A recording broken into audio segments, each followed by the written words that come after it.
ඔයා වැඩ කරන අතරතුර වැඩ කරන ස්ථානයේ නිදාගෙන තියනවාද? ජපානයේ නම් මේක සාමාන්‍ය දෙයක්. ඔයාලා දන්නවද ජපානයේ ඉනිමුරි කියන සංකල්පය ගැන? ඉනිමුරි කියන්නේ ජපානයේ කාර්යයන්හි ඵලදායීතාවය ඉහළ නැංවීම සඳහා ක්‍රියාත්මක වන සංකල්පයක්.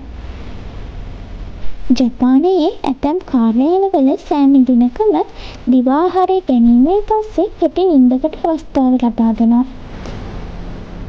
මේ කෙටි නිින්ද පැය භාගයකට හෝ පැයකට පමණ කාලයකට සීමා වෙනවා. මෙම ක්‍රමය ජපානයේ සෞඛ්‍ය අමාත්‍යාංශය පිළි අරගෙන තිබෙන දෙයක්. සාම්ප්‍රදායික ජපන් සමාගම් තුළ, රජයේ ආයතන සහ රාජ්‍ය ක්ෂේත්‍රය තුළ, විශාල ජපන් බැංකු සහ මූල්‍ය ආයතන තුළ, නිර්මාණ ක්ෂේත්‍රය තුළ මෙම ක්‍රමය ක්‍රියාත්මක වෙනවා.